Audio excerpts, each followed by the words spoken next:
ಇಲ್ಲಿ ಶಿವಾಜಿ ಮೆರವಣಿಗೆಯನ್ನು ಮಾಡ್ತಾ ಇದ್ರು. ಶಿವಾಜಿ ಮೆರವಣಿಗೆಯ ಸಂದರ್ಭದಲ್ಲಿ DJ ಹಾಕಿ ಕುಣಿತಾ ಇದ್ರು. ಈ ಸಂದರ್ಭದಲ್ಲಿನೇ ಬಾಗಲಕೋಟೆಯಲ್ಲಿ ಶಿವಾಜಿ ಮೆರವಣಿಗೆಯ ಮೇಲೆ ಕಲ್ಲು ತೂರಾಟವನ್ನು ನಡೆಸಲಾಗಿದೆ. ಅದು ಕೂಡ ಮಸೀದಿ ಬಳಿಯಲ್ಲಿ, ಮಸೀದಿ ಒಳಗಡೆಯಿಂದ ಕಲ್ಲು ತೂರಾಟ ನಡೆದಿದೆ. ಅಲ್ಲಿಗೆ ಸಹಜವಾಗಿ ಇದು ಕೋಮು ಸಂಘರ್ಷದ ಕಡೆಗೂ ಕೂಡ ತಿರುವನ್ನು ಪಡ್ಕೊಳ್ತಾ ಇರುವಂಥದ್ದು. ಬಾಗಲಕೋಟೆಯಲ್ಲಿ ಶಿವಾಜಿ ಮೆರವಣಿಗೆಯ ಮೇಲೆ ಬಿದ್ದಿರುವಂತಹ ಕಲ್ಲು ಮಸೀದಿಯೊಳಗಿಲ್ಲೇನೆ ತೂರಿ ಬಂತು ಕಲ್ಲು. ಪೊಲೀಸರಿಗೂ ಕೂಡ ಇದರಿಂದ ಗಾಯಗಳಾಗಿದ್ದಾವೆ. ಮಸೀದಿ ಒಳಗಿಲ್ಲೇನೆ ಕಲ್ಲು ತೂರಿ ಬಂದಿದೆ, ಪೊಲೀಸರಿಗೆ ಗಾಯಗಳಾಗಿವೆ.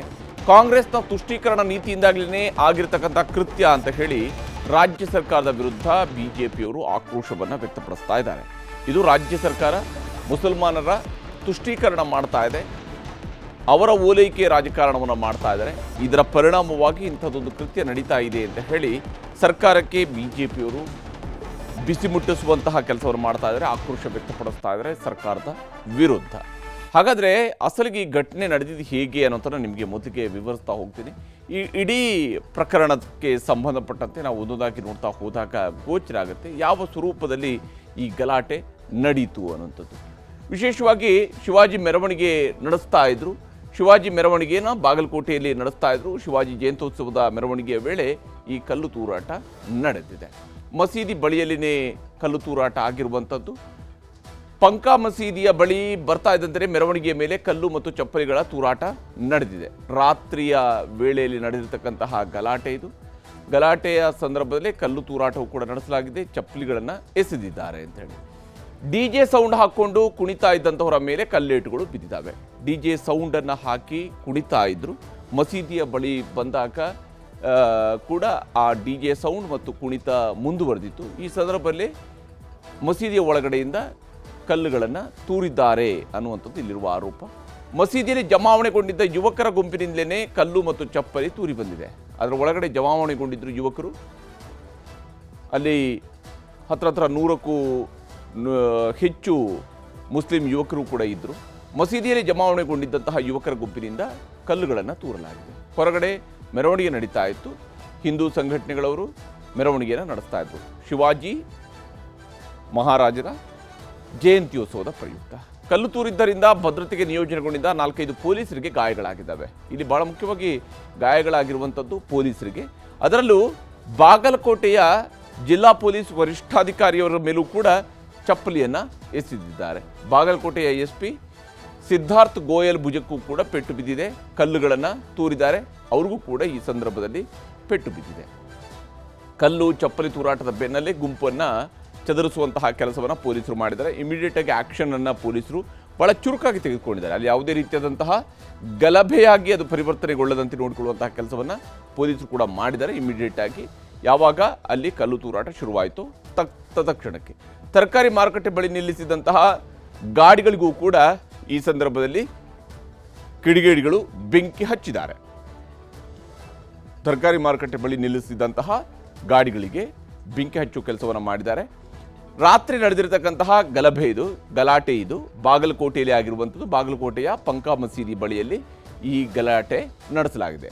ಇದು ಮಸೀದಿಯ ಹೊರಭಾಗದಲ್ಲಿ ಮೆರವಣಿಗೆಯಲ್ಲಿ ಹೋಗ್ತಾ ಇದ್ದಂಥವರು ತಮ್ಮ ಕೈಗಳಲ್ಲಿ ಕೇಸರಿ ಧ್ವಜವನ್ನು ಹಿಡಿದು ಶಿವಾಜಿ ಮಹಾರಾಜನ ಜಯಂತ್ಯೋತ್ಸವವನ್ನು ಆಚರಿಸ್ತಾ ಇದ್ರು. ಈ ತರಕಾರಿ ಮಾರುಕಟ್ಟೆಯ ಬಳಿಯಲ್ಲಿ ನಿಲ್ಲಿಸಿದಂತಹ ವೆಹಿಕಲ್ಗಳಿಗೂ ಕೂಡ ಬೆಂಕಿ ಹಚ್ಚುವ ಕೆಲಸವನ್ನು ಕಿಡಿಗೇಡಿಗಳು ಮಾಡಿದ್ದಾರೆ. ಚಪ್ಪಲಿ ತೂರಾಟ, ಕಲ್ಲು ತೂರಾಟ, ಚಪ್ಪಲಿಯಲ್ಲಿ ಬೀಸಿ ಬರ್ತಾ ಇರುವಂತಹ ದೃಶ್ಯವು ಕೂಡ ಗೋಚರಿಸುತ್ತೆ. ಹಾಗೆಯೇ ಕಲ್ಲು ತೂರಿದಂಥವರು, ಚಪ್ಪಲಿ ತೂರಿದವರು ಯಾರು ಅನ್ನುವಂಥದ್ದನ್ನು ಕೂಡ ಪೊಲೀಸರು ಐಡೆಂಟಿಫೈ ಮಾಡೋದಕ್ಕೆ ಸಾಧ್ಯ ಆಗಿದೆ. ಈ ದೃಶ್ಯಗಳನ್ನು ಆಧರಿಸಿನೇ ಇಮಿಡಿಯೇಟಾಗಿ ಅವರುಗಳನ್ನು ವಶಕ್ಕೆ ಪಡೆಯುವಂಥ ಕೆಲಸವನ್ನು ಕೂಡ ಮಾಡಿದ್ದಾರೆ. ಯಾವಾಗ ಬಾಗಲಕೋಟೆಯಲ್ಲಿ ಕಲ್ಲು ತೂರಾಟ ಆಯಿತು, ಚಪ್ಪಲಿಗಳ ತೂರಾಟ ಆಯಿತು, ಇಮಿಡಿಯೇಟಾಗಿ ಪೊಲೀಸರು ಅಲರ್ಟ್ ಆಗಿದ್ದಾರೆ.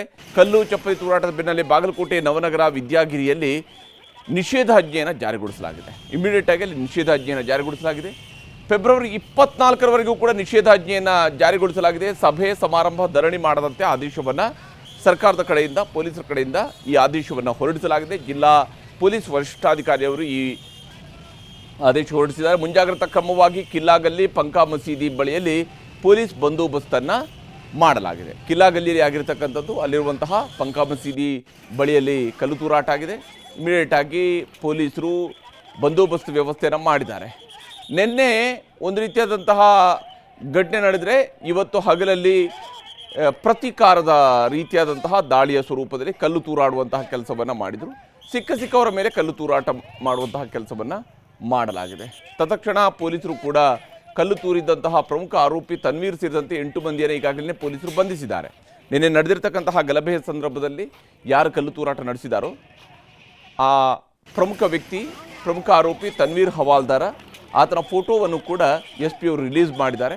ಇದು ಇವತ್ತು ನಡೆದಿರ್ತಕ್ಕಂತಹ ಗಲಾಟೆ, ಅಲ್ಲಿ ನಡೆದಿರುವಂತಹ ಪ್ರತಿಭಟನೆಯ ಸಂದರ್ಭದಲ್ಲಿ ಮಸೀದಿ ಒಳಗಿನ ವಾಗ್ವಾದ ಮತ್ತು ನೂಕಾಟದ ವಿಡಿಯೋಗಳನ್ನು ಕೂಡ ಪೊಲೀಸರು ರಿಲೀಸ್ ಮಾಡಿದ್ದಾರೆ. ಈ ಮೂಲಕ ಈ ಘಟನೆಗೆ ನೇರವಾಗಿ ಮಸೀದಿಯ ಒಳಗಡೆನೇ ಷಡ್ಯಂತ್ರ ರೂಪಿಸಿರುವಂಥದ್ದು ಸ್ಪಷ್ಟವಾಗಿ ಗೋಚರಿಸ್ತಾ ಇದೆ.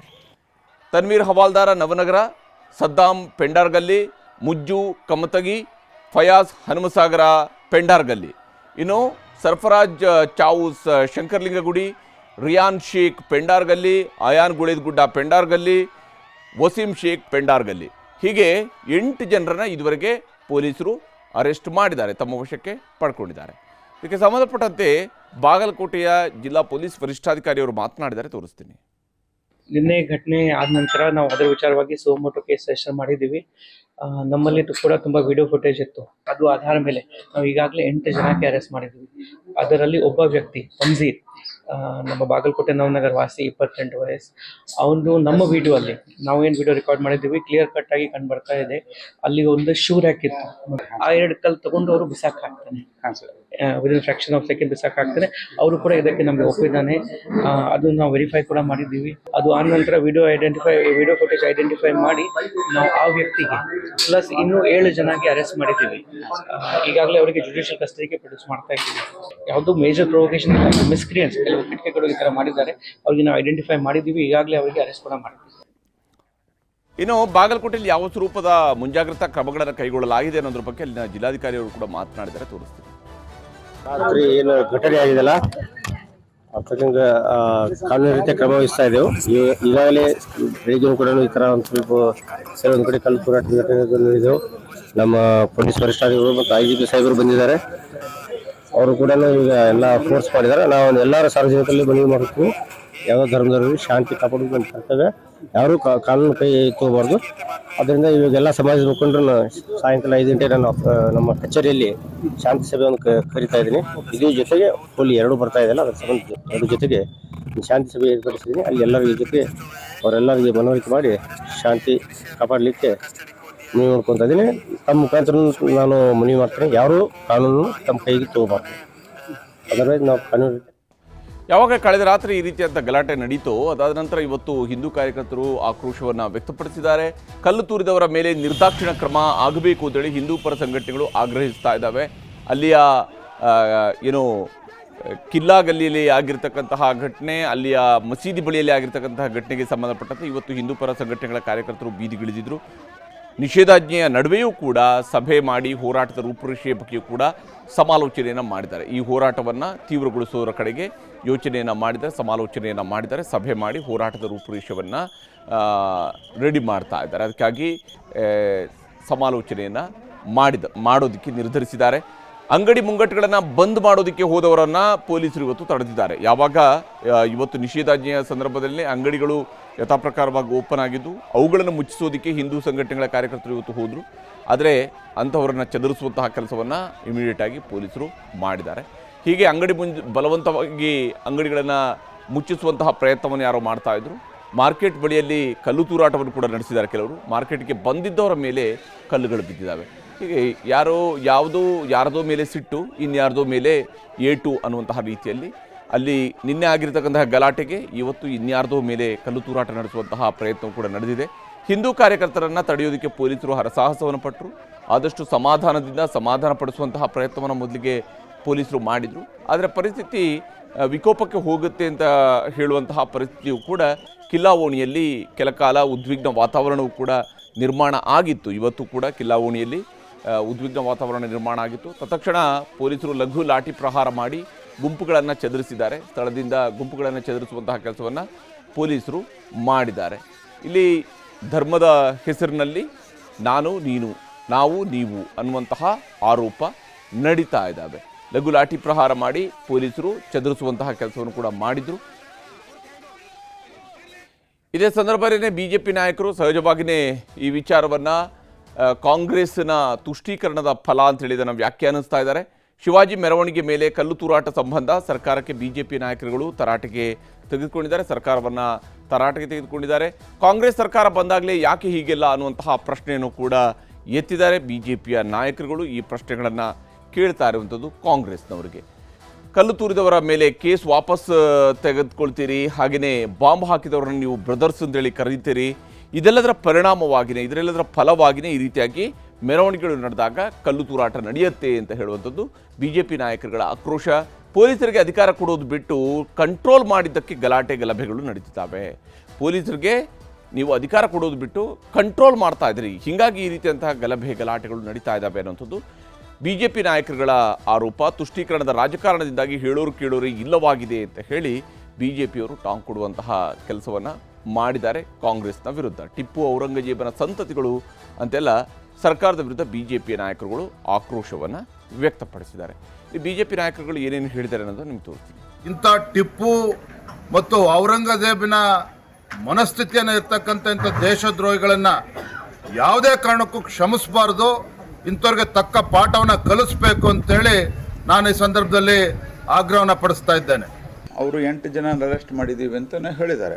ಪ್ರಶ್ನೆ ಇರೋದು, ನಿಮ್ಮ ಸರ್ಕಾರ ಬಂದಾಗ ಯಾಕೆ ಹಿಂಗಾಗ್ತದಂತ ನಾನು ಅತ್ಯಂತ ಸ್ಪಷ್ಟವಾಗಿ ಹೇಳಲಿಕ್ಕೆ ಬಯಸ್ತೇನೆ. ನಮ್ಮ ಪೊಲೀಸರಿಗೆ ನೀವು ಫ್ರೀ ಹ್ಯಾಂಡ್ ಕೊಟ್ರೆ, ಭಾರತದ್ದೇ ಅದರಲ್ಲೂ ಮತ್ತು ಕರ್ನಾಟಕದ ಪೊಲೀಸ್ ವ್ಯವಸ್ಥೆ ಭಾಳ ಪಕ್ಕಾ ಇದೆ, ಆದರೆ ಅವರಿಗೆ ನೀವು ಒತ್ತಡ ಹಾಕ್ತೀರಿ, ತುಷ್ಟೀಕರಣದ ಹೆಸರಿನಲ್ಲಿ ಅವ್ರನ್ನ ಫ್ರೀ ಬಿಡ್ತೀರಿ, ಬಾಂಬ್ ಹಾಕಿದವ್ರನ್ನ ಬ್ರದರ್ಸ್ ಅಂತ ಹೇಳ್ತೀರಿ, ಗಣೇಶನ ವಿಗ್ರಹ ಮೇಲಿಂದನೂ ಮಸೀದಿಯೊಳಗಿಂದ ಕಲ್ಲು ಬೀಳ್ತಾವ. ಫ್ರೀ ಹ್ಯಾಂಡ್ ಕೊಡಿ ನೀವು, ಇಂಥ ಕ್ರಿಮಿನಲ್ ಆ್ಯಕ್ಟ್ ಮಾಡೋರಿಗೆ ಫ್ರೀ ಹ್ಯಾಂಡ್ ಕೊಡಿ ನೀವು ಪೊಲೀಸ್ನವ್ರಿಗೆ, ಅವರು ಹಿಡಿತಾರೆ, ಮಟ್ಟ ಹಾಕ್ತಾರೆ. ಇಲ್ಲ ಅಂತಂದರೆ ನೀವು ಬಾಂಬ್ ಹಾಕಿದವನು ನಮ್ಮ ಬ್ರದರ್ ಅನ್ನೋದು, ಕಲ್ಲು ತೂರಿದವನು ನಾವು ವೋಟ್ ಬ್ಯಾಂಕ್ಗಾಗಿ ಓಲೈಸೋದು ಮಾಡಿದರೆ ಇದೇ ಪರಿಸ್ಥಿತಿ ಆಗ್ತದೆ. ಹಿಂದೂ ರಾಷ್ಟ್ರೀಯ ನಾಯಕರ ದೇವಾನುದೇವತೆಗಳ ಭಾವಚಿತ್ರಗಳ ಮೆರವಣಿಗೆಯನ್ನು ಮಾಡಬಾರ್ದು ಘೋಷಣೆ ಮಾಡಿಬಿಡಿ. ಕರ್ನಾಟಕ ರಾಜ್ಯದಲ್ಲಿ ಅಲ್ಪಸಂಖ್ಯಾತರ ಸಂಬಂಧಪಟ್ಟಂತ ಮಾತ್ರ ಪ್ರೊಸೆಷನ್ ಮಾಡಬೇಕು. ಇದು ಒಂದ ಎರಡ? ಗಣಪತಿ ಉತ್ಸವ ಬಂದ್ರು ಗಣಪತಿ ಸಂದರ್ಭದಲ್ಲೂ ಹಾಗೆ ನಡೆಯುತ್ತೆ.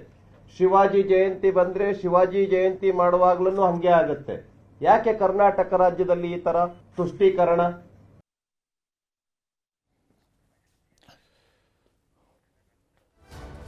ಸೊ ಈ ರೀತಿಯಾಗಿ ಬಿಜೆಪಿ ನಾಯಕರುಗಳು ಈ ವಿಚಾರದಲ್ಲಿ ರಾಜ್ಯ ಸರ್ಕಾರ ಮುಸಲ್ಮಾನರ ಪರವಾಗಿ, ಮುಸಲ್ಮಾನರ ಓಲೈಕೆಯನ್ನು ಮಾಡ್ತಾ ಇರೋದರ ಪರಿಣಾಮವಾಗಿ ಇದೆಲ್ಲ ನಡೀತಿದೆ ಅಂತೇಳಿ ಆರೋಪವನ್ನು ಮಾಡ್ತಾ ಇದ್ದಾರೆ. ಇದರ ನಡುವೆ ಮುಖ್ಯಮಂತ್ರಿ ಸಿದ್ದರಾಮಯ್ಯನವರು ಕೂಡ ರಾಜ್ಯದಲ್ಲಿ ಈ ರೀತಿಯ ಅಹಿತಕರ ಘಟನೆಗಳಿಗೆ ನಾನು ಅವಕಾಶ ಮಾಡಿಕೊಡೋದಿಲ್ಲ, ನಮ್ಮ ಸರ್ಕಾರ ಅಹಿತಕರ ಘಟನೆಗೆ ಅವಕಾಶ ಮಾಡಿಕೊಡೋದಿಲ್ಲ ಅನ್ನೋಂಥದ್ದನ್ನು ತಮ್ಮ ಸೋಷಿಯಲ್ ಮೀಡಿಯಾದಲ್ಲಿ ಅವರು ಪೋಸ್ಟನ್ನು ಹಾಕಿಸಿದ್ದಾರೆ. ಅದರ ಮೂಲಕವಾಗಿ ರಾಜ್ಯದಲ್ಲಿ ಶಾಂತಿ ಸೌಹಾರ್ದತೆ ಮಾರಕ ಆಗಿರುವಂತಹ ಘಟನೆಗಳು, ಬಾಗಲಕೋಟೆಯಲ್ಲಿ ನಡೆದಿರ್ತಕ್ಕಂತಹ ಕಲ್ಲು ತೂರಾಟ ಘಟನೆಯೂ ಕೂಡ ಸಮಾಜದ ಶಾಂತಿ ಸೌಹಾರ್ದತೆಗೆ ಮಾರಕ, ಇದನ್ನು ನಾನು ಮತ್ತು ನನ್ನ ಸರ್ಕಾರ ಬಲವಾಗಿ ಖಂಡಿಸುತ್ತೆ ಅಂತ ಹೇಳಿ ಅವರು ಕೂಡ ಈ ಕೃತ್ಯವನ್ನು ಖಂಡಿಸಿದ್ದಾರೆ. ಮತ್ತು ಪುಂಡರಿಗೆ ಕಾನೂನಿನ ಮೂಲಕ ತಕ್ಕ ಉತ್ತರ ನೀಡುವಂತೆ ನಾನು ಪೊಲೀಸರಿಗೂ ಕೂಡ ಸೂಚನೆ ನೀಡಿದ್ದೇನೆ ಅನ್ನುವಂಥದ್ದನ್ನು ತಿಳಿಸಿದ್ದಾರೆ. ಇದು ಕಾನೂನು ರೀತಿಯಲ್ಲಿ ಇದನ್ನು ಹ್ಯಾಂಡಲ್ ಮಾಡಬೇಕು ಅಂತೇಳಿ ಮುಖ್ಯಮಂತ್ರಿ ಸಿದ್ದರಾಮಯ್ಯನವರು ತಮ್ಮ ಸೋಷಿಯಲ್ ಮೀಡಿಯಾ ಪೋಸ್ಟ್ ಮೂಲಕವಾಗಿ ಹೇಳಿದ್ದಾರೆ. ಆದರೆ ರಾಜ್ಯ ಸರ್ಕಾರವೂ ಕೂಡ ಎನ್ಶ್ಯೂರ್ ಮಾಡಬೇಕಾಗತ್ತೆ. ಈ ರೀತಿಯಾದಂತಹ ಜಯಂತ್ಯೋತ್ಸವಗಳು ನಡೆದಾಗ, ಈ ರೀತಿಯಾದಂತಹ ಮೆರವಣಿಗೆಗಳು ನಡೆದಾಗ ಡಿ ಜೆ ಹಾಕುವಂಥದ್ದು, ಡಿ ಜೆಯ ಸೌಂಡು ಮತ್ತು ಮಸೀದಿ ಬಳಿಗೆ ಬಂದಾಗ ನಡೆಯುವಂತಹ ಕಲ್ಲು ತೂರಾಟ ಎಲ್ಲ ವಿಚಾರಗಳನ್ನು ಕೂಡ ಸರ್ಕಾರಗಳು ಮತ್ತು ಸ್ಥಳೀಯ ಆಡಳಿತ ಏನಿದೆ, ಜಿಲ್ಲಾಡಳಿತಗಳಿದ್ದಾವೆ, ಅವುಗಳು ಕೂಡ ಮುನ್ನೆಚ್ಚರಿಕೆಯನ್ನು ವಹಿಸಲೇಬೇಕಾಗತ್ತೆ. ಈ ರೀತಿಯಾದಂಥ ಕೃತ್ಯಗಳು ಆಗೋದಕ್ಕೆ ಅವಕಾಶ ಸಿಗಬಾರ್ದು. ನಾಗರಿಕ ಸಮಾಜದಲ್ಲಿ ಈ ರೀತಿಯಾಗಿ ಯಾರೋ ಉತ್ಸವವನ್ನು ಮಾಡ್ತಾ ಇದ್ದಾಗ ಇನ್ಯಾರೋ ಬಂದು ಕಲ್ಲು ತೂರಾಡ್ತಾರೆ ಅಂತೇಳಿ ಆದರೆ ಅದಕ್ಕೆ ಸೌಹಾರ್ದತೆ ಅನ್ನೋಂಥದ್ದನ್ನು ಹೇಳೋದಕ್ಕೆ ಸಾಧ್ಯ ಆಗುತ್ತಾ? ಇದನ್ನು ಸೌಹಾರ್ದತೆ ಅಂತ ಕರೆಯೋದಕ್ಕೆ ಸಾಧ್ಯ ಆಗುತ್ತೆ? ಸರ್ವಜನಾಂಗದ ಶಾಂತಿಯ ತೋಟದಲ್ಲಿ ಯಾರು ಬೇಕಾದ್ರೂ ಕಲ್ಲು ತೂರಾಟವನ್ನು ನಡೆಸೋದಕ್ಕೆ ಅವಕಾಶಗಳು ಹೇಗೆ ಸಿಗುತ್ತೆ? ಇದನ್ನು ಮಟ್ಟ ಹಾಕುವಂತಹ ಮತ್ತು ಇಂತಹ ಮನಸ್ಥಿತಿಗಳನ್ನು ಮಟ್ಟ ಹಾಕುವಂತಹ ಕೆಲಸವನ್ನು ಪೊಲೀಸರು ಮಾಡಬೇಕು, ಸರ್ಕಾರ ಕೂಡ ಮಾಡಲೇಬೇಕಾಗಿರುವಂಥದ್ದು. ಈ ವಿಚಾರಕ್ಕೆ ಸಂಬಂಧಪಟ್ಟಂತೆ ಬಾಗಲಕೋಟೆಯ ಉಸ್ತುವಾರಿ ಸಚಿವರಾಗಿರ್ತಕ್ಕಂತಹ ಆರ್ ಬಿ ತಿಮ್ಮಾಪುರ ಅವರು ಕೂಡ ಮಾತನಾಡಿದ್ದಾರೆ, ತೋರಿಸ್ತೀನಿ. ಅದು ಯಾವ ಕಡೆ ಬಂದಿದೆ, ಈ ಕಡೆ ಬಂದಿದೆ ಎಲ್ಲದನ್ನು ನೋಡ್ತೀವಿ. ನೋಡಿ ಕ್ರಮ ಯಾವ ದುಷ್ಕೃತ್ಯ ಮಾಡ್ತಾನೆ ಅವ್ನು ಬಂಧಿಸ್ತೀವಿ. ಅವ್ರು ಹೇಳ್ದವನ್ನೆಲ್ಲ ಬಂಧಿಸಕ್ಕಾಗುತ್ತೆ. ಅವ್ರು ಏನೋ ಹೇಳ್ಕೊತಾರೆ ಅದನ್ನೆಲ್ಲ ನಾವು ನೋಡ್ತೇವೆ. ನಾವೆಲ್ಲ ವಿಡಿಯೋ ಟಿವಿ ನಿಮ್ದು ಬಂದದ್ದು ಈಗ ಇಲ್ಲಿ ನಿಮ್ಮ ಮೇಲೆ ಅಲ್ಲಿ ಏನಾರ ನಿಮ್ದು ಬಂದಿತ್ತು ಅದನ್ನು ವೆರಿಫೈ ಮಾಡ್ತೀವಿ. ಅಂಥವು ಯಾವ ಮಾಡ್ತಾನೆ ಅವನ ಮೇಲೆ ಕಠಿಣ ಕ್ರಮ ತಗೋತೀವಿ. ಹೀಗೆ ಅರ್ಧ ಮಾತುಗಳನ್ನು ಸಚಿವರುಗಳು ಆಡ್ದಾಗ್ಲೇ ಗಲಾಟೆ ಗಲಭೆಗಳು ಜಾಸ್ತಿ ಆಗ್ತಾ ಹೋಗ್ತವೆ. ನೀವು ಹೇಳಿದವ್ರನ್ನೆಲ್ಲ ಮಾಡೋಕ್ಕಾಗಲ್ಲ, ನಾವು ನೋಡ್ಕೊಂಡು ಮಾಡ್ತೀವಿ ಅನ್ನೋಂತ ಹೇಳ್ತಾರಲ್ಲ, ಈ ನೋಡ್ಕೊಂಡು ಮಾಡೋದು ಅಂತ ಹೇಳಿದಾಗಲೇ ಪ್ರಶ್ನೆ ಇರುವಂಥದ್ದು, ಯಾರು ಇವರಿಗೆ ಕಲ್ಲು ತೂರಾಟ ಮಾಡೋದಕ್ಕೆ ಅವಕಾಶವನ್ನು ಮಾಡಿಕೊಟ್ಟವರು ಅನ್ನುವಂತಹ ಪ್ರಶ್ನೆ ಕೂಡ ಇಲ್ಲಿರುವಂಥದ್ದು. ಆದರೆ ಈ ಗಲಭೆಗಳಿಗೆ ಕಡಿವಾಣ ಹಾಕುವಂತಹ ಕೆಲಸವನ್ನು ಸರ್ಕಾರ ಮಾಡಲೇಬೇಕಾಗಿದೆ. ಸಮಾನ ಮನಸ್ಕ ಶಾಸಕರುಗಳು ಕಾಂಗ್ರೆಸ್ನಲ್ಲಿ ಜಾಸ್ತಿ ಆಗ್ತಾ ಇದ್ದಾರೆ. ಅಂದರೆ ಸಮಾನ ಮನಸ್ಕ ಶಾಸಕರು ಅಂತ ಹೇಳುವಂತಹ ಗುಂಪುಗಳು ಬೇರೆ ಬೇರೆ ಆಗಿರುತ್ತೆ. ಒಂದು ವಿಚಾರಕ್ಕೆ ಸಂಬಂಧಪಟ್ಟಂಥ ಸಮಾನ ಮನಸ್ಕರು ಒಂದು ಕಡೆ ಇದ್ದಾರೆ, ಇನ್ನೊಂದು ವಿಚಾರಕ್ಕೆ ಸಂಬಂಧಪಟ್ಟಂಥ ಸಮಾನ ಮನಸ್ಕರು ಮತ್ತೊಂದು ಕಡೆ ಇದ್ದಾರೆ. ಅಂಥದ್ದೇ ಒಂದು ಸಮಾನ ಮನಸ್ಕ ಶಾಸಕರ ಗುಂಪು ಸತೀಶ್ ಜಾರಕಿಹೊಳಿ ಅವರ ಜೊತೆಗೆ ದೆಹಲಿಗೆ ಹೋಗಿದೆ. ದೆಹಲಿಗೆ ಹೋಗ್ತಾ ಇದ್ದಂತೆಯೇ ಇದು ಕುರ್ಚಿ ರಾಜಕೀಯದ ಸುತ್ತಲೂ ಗಿರಕಿ ಹೊಡೆಯೋದಕ್ಕೆ ಶುರು ಮಾಡಿದೆ. ಕಾಂಗ್ರೆಸ್ನಲ್ಲಿ ಜೋರಾಗ್ತಾ ಇದೆ ಕುರ್ಚಿ ರಾಜಕೀಯ, ಕುರ್ಚಿ ಪಾಲಿಟಿಕ್ಸ್. ಇದು ಸದ್ಯಕ್ಕೆ ಕಾಂಗ್ರೆಸ್ನಲ್ಲಿ ನಡೀತಾ ಇರುವಂತಹ ಭಾಳ ಪ್ರಮುಖವಾದಂತಹ ಬೆಳವಣಿಗೆ. ಒಂದು ಟೀಮ್ ಆಲ್ರೆಡಿ ವಿದೇಶಕ್ಕೆ ಹೋಗಿದೆ, ಇದೇ ಸಂದರ್ಭದಲ್ಲಿ ಮತ್ತೊಂದು ಟೀಮ್ ದೆಹಲಿಗೆ ಹೋಗಿದೆ. ಒಂದು ಟೀಮ್ ವಿದೇಶಕ್ಕೆ ಹೋದರೆ ಇನ್ನೊಂದು ಟೀಮ್ ದೆಹಲಿಗೆ ಹೋಗಿದೆ. ದೆಹಲಿಯಲ್ಲಿ ಸತೀಶ್ ಜಾರಕಿಹೊಳಿ ಮತ್ತು ಟೀಮ್ ಮೊಕ್ಕಾಂ ಹೂಡಿದೆ. ಅವರು ಅಲ್ಲಿ ಕೇಂದ್ರ ನಾಯಕರುಗಳನ್ನು, ಕಾಂಗ್ರೆಸ್ನ ಹೈಕಮಾಂಡ್ನ ನಾಯಕರುಗಳನ್ನು ಭೇಟಿಯಾಗೋದಕ್ಕೆ ಸತೀಶ್ ಜಾರಕಿಹೊಳಿ ಮತ್ತು ಅವರ ತಂಡದ ಸದಸ್ಯರುಗಳು ಪ್ರಯತ್ನವನ್ನು ಮಾಡ್ತಾ ಇದ್ದಾರೆ. ಹಾಗಾದರೆ ಏನಿದರ ಮಹತ್ವ ಅನ್ನುವಂಥ ಪ್ರಶ್ನೆ ಬಂದೇ ಬರುತ್ತೆ. ಮತ್ತು ಇದರಲ್ಲಿ ಬಹುತೇಕರು ಒಂದು ಜೊತೆಯಾಗಿರುವಂತಹ ರೀತಿಯನ್ನು ಗಮನಿಸಿದಾಗಲೂ ಕೂಡ ಇಲ್ಲೂ ಕೂಡ ಯಾವುದೋ ಒಂದು ರಾಜಕೀಯದ ಅಜೆಂಡಾ ಇದೆ ಅಂತ ಅನ್ನಿಸುವಂಥದ್ದು ಸಹಜ. ಯಾಕಂದರೆ ಯಾವುದೇ ಅಜೆಂಡಾ ಇಲ್ಲದೆ ಸುಮ್ಮನೆ ಯಾರೂ ಕೂಡ ದೆಹಲಿಗೆ ಹೋಗೋದಿಲ್ಲ. ಹೋಗೋದಿದ್ರೂ ಕೂಡ ಒಬ್ಬರೋ ಇಬ್ಬರೋ ಹೋಗ್ತಾರೆ. ಆದರೆ ಇಲ್ಲಿ ಹೋಗಿರ್ತಕ್ಕಂತಹ ಶಾಸಕರುಗಳನ್ನು ಗಮನಿಸಿದ್ದೆ, ವಿಶೇಷವಾಗಿ ಇದರಲ್ಲಿ ಕಿತ್ತೂರು ಕರ್ನಾಟಕ ಭಾಗದ ಶಾಸಕರುಗಳ ಸಂಖ್ಯೆ ಜಾಸ್ತಿ ಇದೆ. ಹಾಗೆಯೇ ಬಳ್ಳಾರಿ ಭಾಗದ ಶಾಸಕರುಗಳಿದ್ದಾರೆ. ವಿಶೇಷವಾಗಿ SC ST ಸಮುದಾಯಗಳ ನಾಯಕರುಗಳು ಪ್ರಬಲವಾಗಿ ಗೋಚರಿಸ್ತಾ ಇದ್ದಾರೆ. ಹಾಗೆಯೇ ಕೋನ್ ರೆಡ್ಡಿಯವರು ಕೂಡ ಬಂದಿದ್ದಾರೆ. ಸೌದತ್ತಿಯ ವಿಶ್ವಾಸ್ ವೈದ್ಯರು ಕೂಡ ಇದರಲ್ಲಿ ಹೋಗಿರುವಂಥವ್ರು ಕೂಡ ನಾವು ಗಮನಿಸ್ತಿದ್ವಿ. ಪಾಟೀಲರು ಕೂಡ ಈ ಟೂರ್ನಲ್ಲಿ ದೆಹಲಿಗೆ ಹೋಗಿದ್ದಾರೆ. ಹಾಗಾದರೆ ಸತೀಶ್ ಜಾರಕಿಹೊಳಿ ಅವರ ದೆಹಲಿ ಟೂರ್ನ ಮಹತ್ವ ಏನು ಅನ್ನೋದು ನಾವು ಗಮನಿಸಬೇಕು. ಅಧಿಕಾರ ಹಂಚಿಕೆ ಕುರ್ಚಿ ಕಚ್ಚಾಟದ ಬೆನ್ನಲ್ಲೇ ದೆಹಲಿಗೆ ಸತೀಶ್ ಜಾರಕಿಹೊಳಿ ಅವರು ಕೂಡ ಪ್ರಯಾಣವನ್ನು ಬೆಳೆಸಿದ್ದಾರೆ. ಸತೀಶ್ ಜಾರಕಿಹೊಳಿ ಅವರು ಆಗೊಮ್ಮೆ ಈಗೊಮ್ಮೆ ಅಂತೇಳಿ ಅಲ್ಲ, ಬಹಳ ಫ್ರೀಕ್ವೆಂಟ್ ಆಗಿ ದೆಹಲಿಗೆ ಹೋಗ್ತಾ ಇದ್ದಾರೆ. ಬಹಳ ಫ್ರೀಕ್ವೆಂಟ್ ಆಗಿ ಹೈಕಮಾಂಡ್ ನಾಯಕರುಗಳನ್ನು ಭೇಟಿ ಆಗ್ತಾ ಇದ್ದಾರೆ. ಅವಶ್ಯಕತೆಗಳು ಬಿದ್ದಾಗ, ಅಗತ್ಯತೆಗಳು ಇದ್ದಾಗ ಮತ್ತು ಕಾಲಕ್ಕೆ ತಕ್ಕಂತೆ ಅವರು ದೆಹಲಿಗೆ ಹೋಗಿ ಹೈಕಮಾಂಡ್ ನಾಯಕರುಗಳನ್ನು ಭೇಟಿ ಆಗ್ತಾ ಇದ್ದಾರೆ. ಈ ಬಾರಿ ಹೋದಾಗ ಆಪ್ತರೊಂದಿಗೆ ದೆಹಲಿಯಲ್ಲಿ ಬೀಡು ಬಿಟ್ಟಿದ್ದಾರೆ ಸತೀಶ್ ಜಾರಕಿಹೊಳಿ ಅವರು. ಈ ಬಾರಿ ಅವರು ಆಪ್ತರ ಜೊತೆಗೆ ಹೋಗಿ ದೆಹಲಿಯಲ್ಲಿ ಬೀಡು ಬಿಟ್ಟಿದ್ದಾರೆ. ಮೊನ್ನೆಷ್ಟೇ DK ಶಿವಕುಮಾರ್ ಅವರು ದೆಹಲಿಗೆ ಹೋಗಿದ್ರು. 3 ದಿವಸಗಳ ಕಾಲ ದೆಹಲಿಯಲ್ಲೇ ಇದ್ದರು. ವಿಶೇಷವಾಗಿ ಅಸ್ಸಾಂ ಎಲೆಕ್ಷನ್ಗೆ ಸಂಬಂಧಪಟ್ಟಂತೆ ಅವರು ದೆಹಲಿ ಟೂರನ್ನು ಮಾಡಿದರು. ಆದರೆ ಆ ಸಂದರ್ಭದಲ್ಲಿ ಬಹಳಷ್ಟು ಚರ್ಚೆ ರಾಜ್ಯದ ಕುರ್ಚಿಯ ಸುತ್ತಲೂ ನಡೀತು. ಈಗ ಸತೀಶ್ ಜಾರಕಿಹೊಳಿ ಅವರು ದೆಹಲಿಗೆ ಹೋಗಿದ್ದಾರೆ. ಸತೀಶ್ ಜಾರಕಿಹೊಳಿ ಅವರು ಕರ್ನಾಟಕದ PWD ಸಚಿವರು ದೆಹಲಿಗೆ ಹೋದಾಗ ಸಹಜವಾಗಿ ಕುತೂಹಲ ಹೆಚ್ಚಾಗಿದೆ. ಇದರಲ್ಲಿ ಬೆಳಗಾವಿ ಧಾರವಾಡ ಭಾಗದ 20ಕ್ಕೂ ಹೆಚ್ಚು ಶಾಸಕರೊಂದಿಗೆ ದೆಹಲಿಗೆ ಸತೀಶ್ ಜಾರಕಿಹೊಳಿ ಅವರು ಹೋಗಿದ್ದಾರೆ. ಸತೀಶ್ ಜಾರಕಿಹೊಳಿ ಅವರ ಜೊತೆಗೆ ಹೋಗಿರುವಂಥರಲ್ಲಿ ಬೆಳಗಾವಿ ಭಾಗದವರು, ಹುಬ್ಳಿ ಧಾರವಾಡ ಭಾಗದವರು, ಹಾಗೆಯೇ ಬಳ್ಳಾರಿಯ ಶಾಸಕರುಗಳು ವಿಶೇಷವಾಗಿ ಗುರುತಿಸ್ಕೊಂಡಿದ್ದಾರೆ. ಈ ಶಾಸಕರು ಯಾವ ಕಾರಣಕ್ಕಾಗಿ ಹಾಗಾದರೆ ಸತೀಶ್ ಜಾರಕಿಹೊಳಿ ಅವರ ಜೊತೆಗೆ ಹೋಗಿದ್ದಾರೆ ಅನ್ನೋಂಥ ಪ್ರಶ್ನೆ ಬಂದೇ ಬರುತ್ತೆ. ಸಂಜೆ ಅಥವಾ ರಾತ್ರಿ ಹೈಕಮಾಂಡ್ ನಾಯಕರ ಭೇಟಿಯಾಗುವ ಸಾಧ್ಯತೆಯೂ ಕೂಡ ಇದೆ. ಸತೀಶ್ ಜಾರಕಿಹೊಳಿ ಅವರು ಒಬ್ಬರೇ ಅಲ್ಲ, ಅವ್ರ ಜೊತೆಗಿರ್ತಕ್ಕಂತಹ ತಂಡದ ಸದಸ್ಯರೆಲ್ಲರೂ ಸೇರಿ ಇವತ್ತು ಸಂಜೆ ಅಥವಾ ರಾತ್ರಿ ಹೈಕಮಾಂಡ್ ನಾಯಕರನ್ನ ಭೇಟಿಯಾಗುವಂಥ ಸಾಧ್ಯತೆ ಇದೆ. ವಿಶೇಷವಾಗಿ ಅವರು ಪ್ರಯತ್ನಿಸ್ತಾ ಇರುವಂಥದ್ದು ರಣದೀಪ್ ಸಿಂಗ್ ಸುರ್ಜೇವಾಲಾ ಮತ್ತು KC ವೇಣುಗೋಪಾಲ್ ಅವರ ಭೇಟಿಗೆ, ಅವರಿಬ್ಬರ ಭೇಟಿ ಮಾಡ್ಕೊಂಡು ಬರಬೇಕು ಅನ್ನುವಂತಹ ಯೋಚನೆಯಲ್ಲೂ ಕೂಡ ಇದ್ದಾರೆ. ಒಂದು ಕಡೆ ಈಗಾಗಲೇ ಸಿದ್ದರಾಮಯ್ಯನವರ ಆಪ್ತ ಶಾಸಕರಲ್ಲೇ ಭಾಳಷ್ಟು ಮಂದಿ ಆಸ್ಟ್ರೇಲಿಯಾ ಪ್ರವಾಸಕ್ಕೆ ಹೋಗಿದ್ದಾರೆ. ಇದರ ನಡುವೆ KC ವೇಣುಗೋಪಾಲ್ ಹಾಗೂ ರಣದೀಪ್ ಸುರ್ಜೇವಾಲಾ ಇವರ ಭೇಟಿಗೆ ಸಮಯವನ್ನು ಸತೀಶ್ ಜಾರಕಿಹೊಳಿ ಅವರು ಕೇಳ್ಕೊಂಡಿದ್ದಾರೆ. ನನಗೆ ನಿಮ್ಮನ್ನು ಬಂದು ಭೇಟಿಯಾಗಬೇಕು ಅಂತ ಕೇಳ್ಕೊಂಡಿದ್ದಾರೆ. ಸಹಜವಾಗಿಯೇ ಕುತೂಹಲ ಇದ್ದೇ ಇದೆ. ಸತೀಶ್ ಜಾರಕಿಹೊಳಿ ಅವರು ಯಾವ ಕಾರಣಕ್ಕಾಗಿ ಹೈಕಮಾಂಡ್ ನಾಯಕರನ್ನ ಭೇಟಿ ಆಗ್ತಾ ಇದ್ದಾರೆ ಮತ್ತು ವಿಶೇಷವಾಗಿ ತಮ್ಮ ಬಳಗದ ಶಾಸಕರನ್ನ ಕರ್ಕೊಂಡು ಹೋಗಿ ಭೇಟಿ ಆಗ್ತಾ ಇದ್ದಾರೆ ಅಂತೇಳಿ ಯಾವ ಕಾರಣಕ್ಕಾಗಿ ತಮ್ಮ ಬಳಗದ ಶಾಸಕರನ್ನ ಕರ್ಕೊಂಡು ಹೋಗಿದ್ದಾರೆ. ಕಳೆದ ವಾರವಷ್ಟೇ ದೆಹಲಿಗೆ ತೆರಳಿದಂತಹ ಶಿವಕುಮಾರ್ ಅವರು ಸಿದ್ದರಾಮಯ್ಯನವರ ಪರವಾಗಿ ಲಾಬಿ ಮಾಡೋದಕ್ಕಾಗಿ ಈಗ ಸತೀಶ್ ಜಾರಕಿಹೊಳಿ ಅವರು ಬಂದಿದ್ದಾರಾ ಅನ್ನುವಂತಹ ಪ್ರಶ್ನೆ ಮತ್ತು ಕುತೂಹಲ ಇದ್ದೇ ಇದೆ. ಸತೀಶ್ ಜಾರಕಿಹೊಳಿ ಅವರು ಸಿದ್ದರಾಮಯ್ಯನವರ ಪರವಾಗಿ ದೆಹಲಿಗೆ ಹೋದ್ರಾ ಅನ್ನುವಂತಹ ಪ್ರಶ್ನೆ ಇದ್ದೇ ಇದೆ, ಕುತೂಹಲ ಇದ್ದೇ ಇದೆ. ವಿಶೇಷವಾಗಿ DK ಶಿವಕುಮಾರ್ ಅವರ ಟೀಮ್ಗೆ ಸೆಡ್ಡು ಹೊಡೆಯೋದಕ್ಕೆ ಸಿದ್ದರಾಮಯ್ಯನವರ ಆಪ್ತರ ಟೀಮ್ ಮುಂದಾಗಿರುವಂತೆ ಗೋಚರಿಸ್ತಾ ಇದೆ. ಈಗಾಗಲೇ ತಂಡಗಳನ್ನು ಕಳಿಸುವಂತಹ ಪ್ರಕ್ರಿಯೆ ನವೆಂಬರ್ 20ರ ನಂತರ ಶುರುವಾಯಿತು. ನವೆಂಬರ್ 20ರಂದೇ ಮೊದಲ ತಂಡ ದೆಹಲಿಗೆ ಹೋಯಿತು. ಈಗ ಉಳಿದವರು ತಂಡವನ್ನು ತೆಗೆದುಕೊಂಡು ಹೋದಾಗ ಸಹಜವಾಗಿಯೇ ಅವತ್ತು ಏನೇನು ಹೇಳಿದ್ರು, ಯಾರು ಮಂತ್ರಿ ಆಗಬೇಕು ಅಂತ ಹೇಳೋರು ದೆಹಲಿಗೆ ಹೋಗ್ತಾರೆ ಅಂತ ಹೇಳ್ತಿದ್ರು, ಹಾಗೆ ಈಗಲೂ ಕೂಡ ಹೇಳ್ಕೊಳ್ಬೋದು. ಆ ಒಂದು ಅವಕಾಶವನ್ನು ಬಳಕೆ ಮಾಡ್ಕೊಳ್ತಾನೆ ಈಗ ತಂಡದ ಸಮೇತವಾಗಿ ಹೋಗಿದ್ದಾರೆ ಸತೀಶ್ ಜಾರಕಿಹೊಳಿ ಅವರು. ಅವರು ಬೇರೆ ಸಂದರ್ಭಗಳಿಗೆ ಹೋದಾಗ ಈ ರೀತಿಯಾಗಿ ಟೀಮ್ ಕರ್ಕೊಂಡು ಹೋಗುವಂಥದ್ದು ಭಾಳ ಕಡಿಮೆ.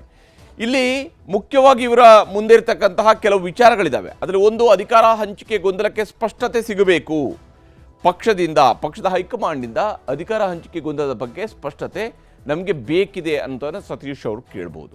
ಇನ್ನು KPCC ಅಧ್ಯಕ್ಷ ಹುದ್ದೆಗೂ ಕೂಡ ಅವರು ಲಾಬಿಯನ್ನು ಮಾಡ್ತಾ ಇದ್ದಾರೆ ಅನ್ನುವಂತಹ ಮಾತು ಇವತ್ತು ನಿನ್ನೆಯಿಂದ ಅಲ್ಲ, 2024ರ ಲೋಕಸಭೆ ಚುನಾವಣೆಯ ಪೂರ್ವದಲ್ಲೂ ಕೂಡ ಈ ರೀತಿಯಂಥ ಮಾತಿತ್ತು. ಮತ್ತು ವಿಶೇಷವಾಗಿ ಲೋಕಸಭೆ ಚುನಾವಣೆ ಮುಗಿದ ನಂತರವೂ ಕೂಡ ಈ ಕೂಗು ಭಾಳ ಜೋರಾಗಿತ್ತು. PCC ಅಧ್ಯಕ್ಷ ಸ್ಥಾನವನ್ನು ಈ ಬಾರಿ ಸತೀಶ್ ಜಾರಕಿಹೊಳಿ ಅವರಿಗೆ ಕೊಡಬೇಕು ಅನ್ನುವಂತಹ ಒಂದು ಲಾಬಿಯೂ ನಡೀತಾ ಇದೆ. ಹೆಚ್ಚುವರಿ DCM ಪೋಸ್ಟ್ಗೂ ಕೂಡ ಪ್ರಯತ್ನವನ್ನು ಮಾಡಬಹುದು.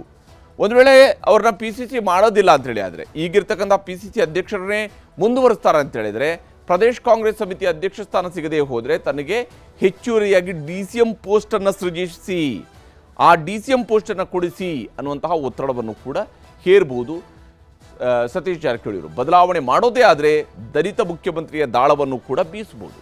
ಒಂದು ವೇಳೆ ನೀವು ಮುಖ್ಯಮಂತ್ರಿ ಬದಲಾವಣೆ ಮಾಡ್ತೀರಿ ಅಂತ ಹೇಳಿದರೆ ಆವಾಗ, ಈಗಲ್ಲ, ಯಾವಾಗ ಬದಲಾವಣೆ ಬಗ್ಗೆ ನಿರ್ಧಾರ ಕೈಗೊಳ್ತಿರೋ ಆವಾಗ ದಲಿತ ಮುಖ್ಯಮಂತ್ರಿಯನ್ನು ಮಾಡಿ, ಕರ್ನಾಟಕದ ಇತಿಹಾಸದಲ್ಲಿ ದಲಿತರು ಮುಖ್ಯಮಂತ್ರಿ ಆಗಿಲ್ಲ, ಹೀಗಾಗಿ ದಲಿತ ಮುಖ್ಯಮಂತ್ರಿ ಮಾಡಿ ಅನ್ನುವಂತಹ ದಾಳವನ್ನು ಕೂಡ ಸತೀಶ್ ಅವರು ಉರುಳಿಸಬಹುದು. ಇನ್ನು ಪುನಾರಚನೆ ವೇಳೆ ಆಪ್ತರಿಗೆ ಪ್ರಾತಿನಿಧ್ಯ ಬೇಕು ಅನ್ನೋಂಥದ್ದು ಕೂಡ ಕೇಳುವ ಅವಕಾಶ ಇದ್ದೇ ಇರುತ್ತೆ. ಸಂಪುಟ ಪುನರ್ರಚನೆ ಮಾಡೋದೇ ಹೌದು ಅಂತ ಹೇಳಿದರೆ ಆಗ ತಮ್ಮ ಆಪ್ತರಿಗೂ ಕೂಡ ಆದ್ಯತೆಯನ್ನು ಕೊಡಿ, ನನ್ನ ಜೊತೆಗೆ ಓಡಾಡ್ತಾ ಇರುವಂತಹ ಶಾಸಕರುಗಳಿದ್ದಾರಲ್ಲ ಅವ್ರುಗಳಿಗೂ ಕೂಡ ಆದ್ಯತೆಯನ್ನು ಕೊಡಿ ಅನ್ನೋದನ್ನು ಸತೀಶ್ ಅವರು ಕೇಳ್ಬೋದು ಹೈಕಮಾಂಡ್ನ ನಾಯಕರುಗಳನ್ನು. ಈ ದೆಹಲಿಗೆ ಹೋಗಿರ್ತಕ್ಕಂಥ ಟೀಮ್ನಲ್ಲಿ ಯಾರ್ಯಾರು ಇದ್ದಾರೆ ಅಂತ ನಾವು ಗಮನಿಸೋದಾದರೆ, ಭಾಳ ಮುಖ್ಯವಾಗಿ ಬಳ್ಳಾರಿ ಗ್ರಾಮೀಣದ ಶಾಸಕರಾಗಿರ್ತಕ್ಕಂತಹ B. ನಾಗೇಂದ್ರ ಅವರು ಹೋಗಿದ್ದಾರೆ, ಡಾಕ್ಟರ್ NT ಶ್ರೀನಿವಾಸ್ ಅವರಿದ್ದಾರೆ, ಕೂಡ್ಲಿಗಿ ಶಾಸಕರು, ಹಾಗೆಯೇ KS ಬಸವಂತಪ್ಪ ಅವರಿದ್ದಾರೆ, ಮಾಯಕೊಂಡದ ಶಾಸಕರು ಕೂಡ ಈಗಾಗಲೇ ದೆಹಲಿಗೆ ಹೋಗಿದ್ದಾರೆ. ಇನ್ನು ವಿಶ್ವಾಸ್ ವೈದ್ಯ ಇದ್ದಾರೆ, ಸೌದತ್ತಿಯ ಶಾಸಕ, ಕಿತ್ತೂರಿನ ಶಾಸಕರಾಗಿರ್ತಕ್ಕಂತಹ ಬಾಬಾ ಸಾಹೇಬ್ ಪಾಟೀಲ್ರು ಕೂಡ ಹೋಗಿದ್ದಾರೆ. ಅವ್ರ ಹಿಂದೆ ಶಿವಕುಮಾರ್ ಅವರ ಟೀಮ್ನಲ್ಲೂ ಕೂಡ ಬಾಬಾ ಸಾಹೇಬ್ ಪಾಟೀಲ್ರು ದೆಹಲಿಗೆ ಹೋದಾಗ ಬಹಳ ದೊಡ್ಡ ಸುದ್ದಿ ಆಗಿತ್ತು. ಇನ್ನು ಚಳ್ಳಕೆರೆ ಶಾಸಕರಾಗಿರ್ತಕ್ಕಂಥ T. ರಘುಮೂರ್ತಿ ಅವರು ಕೂಡ ದೆಹಲಿ ಪ್ರಯಾಣವನ್ನು ಬೆಳೆಸಿದ್ದಾರೆ. ಇದರಲ್ಲಿ ರಘುಮೂರ್ತಿಯವರು ವಿದೇಶ ಪ್ರವಾಸ ಮಾಡ್ತಾರೆ ಅಂತ ಹೇಳಿತ್ತು, ಆದರೆ ಅವರು ವಿದೇಶಕ್ಕೆ ಹೋಗಿಲ್ಲ, ಆದರೆ ದೆಹಲಿಗಂತೂ ಹೋಗಿದ್ದಾರೆ ಚಳ್ಳಕೆರೆ ಶಾಸಕರಾಗಿರ್ತಕ್ಕಂಥ T. ರಘುಮೂರ್ತಿಯವರು. ಇನ್ನು NH ಕೋನರೆಡ್ಡಿಯವರು ನವಲಗುಂದ ಶಾಸಕರು, ಆಸಿಫ್ ಸೇಠ್ ಬೆಳಗಾವಿ ಉತ್ತರದ ಶಾಸಕರು, BN ಚಂದ್ರಪ್ಪ ಮಾಜಿ ಸಂಸದ, ಇವರೆಲ್ಲರೂ ಕೂಡ ಜೊತೆಯಾಗಿ ಕೂತ್ಕೊಂಡು ದೆಹಲಿಯಲ್ಲಿ ಹರಟೆ ಹೊಡಿತಾ ಇರುವಂಥದ್ದು, ಚರ್ಚೆ ನಡೆಸ್ತಾ ಇರುವಂಥದ್ರ ಬಗ್ಗೆಯೂ ಕೂಡ ವಿಡಿಯೋ ಈಗಾಗಲೇ ಸಿಗ್ತಾ ಇದೆ. ಇದರಲ್ಲಿ ಸ್ಪಷ್ಟವಾಗಿ ಗೋಚರಿಸುತ್ತೆ ಇವರೆಲ್ಲರೂ ಕೂಡ ದೆಹಲಿಗೆ ಹೋಗಿದ್ದಾರೆ. ಆದರೆ ದೆಹಲಿಯ ಅಂತಿಮ ಲೆಕ್ಕಾಚಾರ ಏನು ಅನ್ನೋದ್ರ ಬಗ್ಗೆ ಯಾರೂ ಕೂಡ ಸ್ಪಷ್ಟತೆಯನ್ನು ಕೊಡ್ತಾ ಇಲ್ಲ. ಆದರೆ ಪ್ರಯತ್ನಗಳು, ತೆರೆಮರೆಯ ಪ್ರಯತ್ನಗಳು ಕಾಂಗ್ರೆಸ್ನಲ್ಲಿ ಬಲಗೊಳ್ತಾ ಇರೋದಕ್ಕೆ ಈ ದೆಹಲಿ ಯಾತ್ರೆಯೂ ಕೂಡ ಪ್ರಮುಖ ಕಾರಣ ಆಗುತ್ತೆ.